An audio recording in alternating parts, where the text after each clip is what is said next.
Welcome to Shepherd's Coffee Talk. We have a very interesting guest today. We do. This is someone I've known for quite a while now. Katherine Cooligan is Regional Managing Partner for Borden Ladner Gervais law firm here in Ottawa.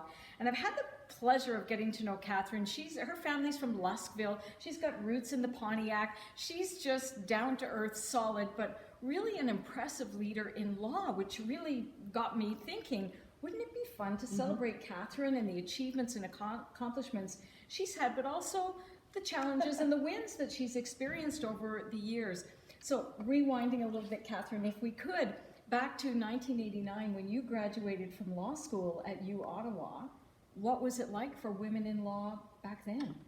Well, back then we were definitely the minority. So there were fewer women than men graduating from law school, and even fewer women in the practice of law. That's changed now, fortunately. We now have more than 50% of the graduating class is women, so it's changed over the years. Yeah, and your experience too, I would imagine, in 1989, 1990, in the early 90s, starting out in law must have been very challenging. It was very challenging in the sense that there weren't a lot of women role models, to be looking up to, and you could often look forward and wonder, would you ever be at some of those tables where you weren't seeing women sitting? So at the partnership table, at the management table. And again, fortunately that's changed because I'm now sitting at those tables. Yeah. Which is exciting. I mean, to have experienced that, people used to ask me about broadcasting and what it was like, but I was fortunate in that the companies I worked for always had equity. There were always equal men and women, so there was never, I didn't see that experience, but to come through what you've come through, can you talk a little bit about some of the challenges you've experienced and maybe some of the wins that you've had as well? So I would say that the biggest challenge for me was really my own self-doubt and fear, because there's always that question about, could I do that? I think, women do carry those emotions quite a bit. We question ourselves. Yeah. Understand me. Yes, and then not seeing a lot of women who had already done it makes you question it even more. Right. But I was determined. I wanted to do it, and I worked very hard to do it. I sometimes think that I had to work harder. Women had to work harder. And my particular practice area, I'm a family law lawyer, that wasn't a very common practice area in a large firm. So I felt like I had to work even harder in that area as well. But the hard work paid off. Of course. Now, your dad was a lawyer as well, so was that where you saw the inspiration to do this? So it was my dad's brother was a lawyer. And yes, he was definitely an inspiration. And when I was in grade 12, I started working in his law firm as replacement assistant. So I worked there in the summers, and I worked there over the holidays, and that really gave me insight into what it was to be a lawyer, because I would rotate around all the different practice areas. And it was that experience that confirmed to me that it was family law that I wanted to do, because it was the one area where you were really impacting people's lives. It wasn't a corporate transaction. And so that experience working many years as replacement staff really confirmed that I wanted to do it. I wanted to be on the other side of the desk, and I wanted to do family law. And now today, you have a successful law practice as well as being managing partner. This is the whole industry really has changed quite a bit, right? Because managing partners used to take on just that role and not have such an intense practice. So you've had to do two jobs. But managing, and I think women entering into that field have actually probably helped change this work load that you have every day, right? I mean, they'd have to get home maybe to children, and I think that changed things, or did it change? I think it did. I remember in the earlier years, I always felt I had a young family, and this may have been something that I imposed on myself, but I always felt that I wasn't going to ask to have a meeting changed. I was going to work around the demands of the job instead of having the job work around mine. That's no longer the case now. And now, with more men taking on parenting roles, Now the men are saying, I can't be there for that. I'm going I'm to pick doing up the kids at soccer. And probably, Isn't that good? probably Yes. easier for them to say that too, because, Exactly. you know, going back to our point about women are so afraid to speak up, they say that women wait for all 10 points on the list to be checked off before they apply for the job, whereas men will wait, you know, they'll go with 5 or 6, and they'll just go in there and ask for it.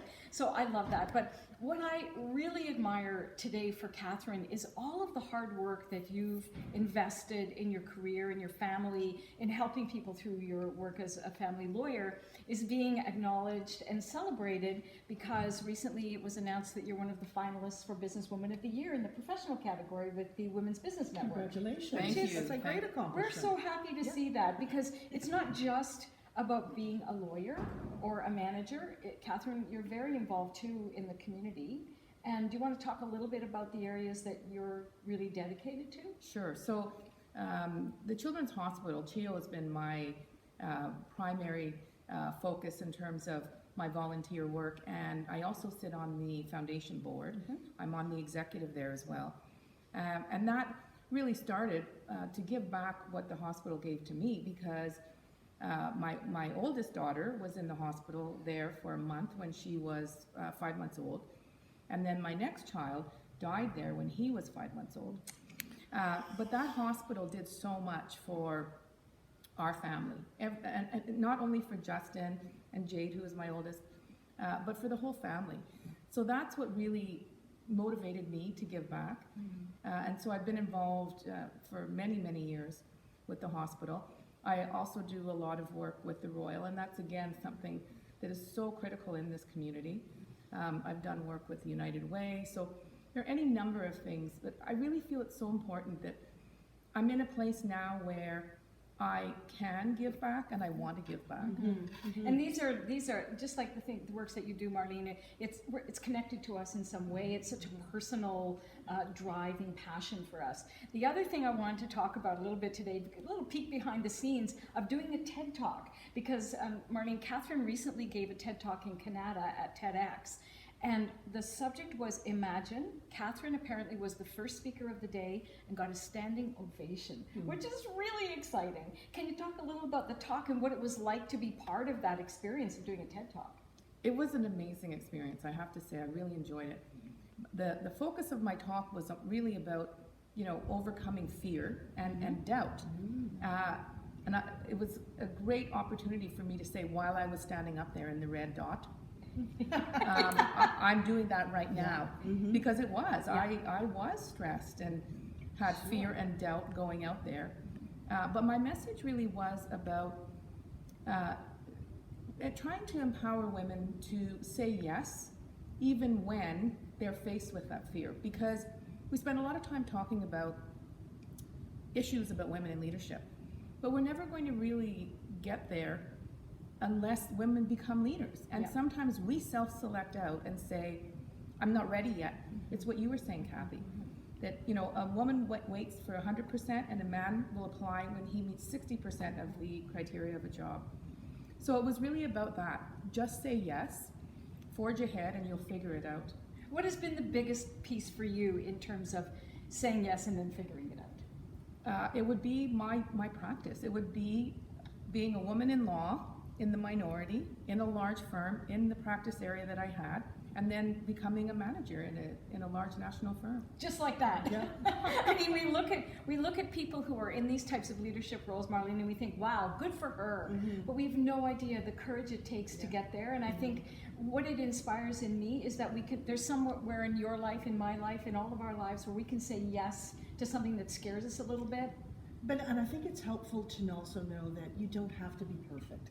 Yeah. You being authentic is really what is important, and that's what pulls us all together. Yes. When we can kind of see, well, yeah, they make mistakes too, and it does. I think that can help give you the courage to do things and say, well, you know what, let's give it a try. Not been there before. Yeah, it's scary, but what the heck? Yeah, exactly. And you learn from failure. Yes. Sometimes your best lessons will be from some form of failure. Yeah.